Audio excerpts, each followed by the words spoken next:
Man, I don't know how we got here, but if you ask me, the Nitemares just ended. You're watching Jakus. Fortnitemares has crossed over into Reload with a fiendishly frightening new map, Nitemare Island. This delightfully devilish island is full of spooks and scares and a whole lot of freaking dope POIs. So you can go on and gather yourselves around the cozy campfire for a road trip through the many landmarks of Nitemare Island. Creepy cabins will have you feel like you're in a coming-of-age horror slasher. This place lives up to its name, it's really creepy, and it's an original layout, but harkens back to campsites of chapters past. Not the strongest drop spot, but the vibes are most certainly on point. Revenge Reels is a Fortnitemares take on Risky Reels, so it's automatically peak. The big screen plays a VHS of Chapter 5's Fortnitemares trailer, which is pretty neat. I like how they had to be careful not to show too much of little old Boom Billy down there. Spooky Suburbs is absolutely awesome. This is one of my favourite suburban POIs they've made in a long time. You've got the Hey Boo Halloween store in the middle, surrounded by a ton of shops, houses, condos, a big old gas station, and the scariest thing of all, a gym. Retail Ruin is much less interesting visually, but the height dynamics that come from a location entirely under construction are actually really cool. I also like these food trucks quite a lot. Hell yeah, Saucy Sausage in the Big 25. Punishment Patch is a pumpkin farm with a really stupid name. It's nothing new, but I like it. I'm a sucker for a good farm spot, they're fun. Leech Lake is a pretty solid drop spot. You got this big house on the lakeside here with the secret. Tonight's the night.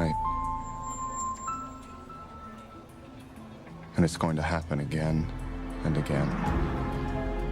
Has to happen. It's the smallest spot on the map by a long shot, but it's well placed, with good connections to Patch, and of course, Haunted Hamlet is the central drop spot. The layout is pretty similar to Anvil Square, but a lot more compact, which makes it a super chaotic place to fight in. The real Fortnitemares is just how many times you'll get third-partied here. Estranged Estate is like a bite-sized version of Chapter 5's Lavish Lair. I was never a fan of this location originally, but it actually works really well here with the more easy-to-navigate layout and its good positioning on the map. Actually a pretty big upgrade. Terror Turrets is a really awesome castle POI. The layout here is probably the best they've done for a castle so far. It's super fun to explore and loot up, and the Styx Water makes for some great movement options. Gravy Gates just looks like a souped up haunted hills at first glance, but there's a whole nother layer here, with sprawling underground catacombs to explore. Although at first I did think this place was called Gravy Graves. Close enough, welcome back Adobes. As usual, on top of the 10 named locations, there are many more spooktacular attractions to attend.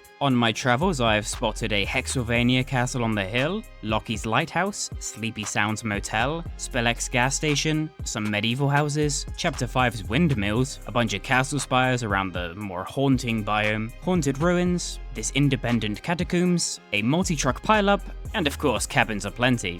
I honestly think Nitemare Island is one of the best designed reload maps so far. There's a lot of really good height variation. I think it does the whole bigger map with more drop spots thing a lot better than Squid Grounds, and it's also just seriously beautiful. Seriously, the spooky aesthetic is on point here with the creepy forests and running rapids. I love it. Also, while we're on the topic of aesthetic, can we talk about how freaking well edited the trailer is? Seriously good composition, and it's also kind of batshit insane. There's some really cool gameplay integration in this map too, like these cauldrons you can jump in to teleport to another spot at random. However, I do have one incredibly petty complaint about this map. It features the return of the worst prop in Fortnite history, my personal Fortnitemare.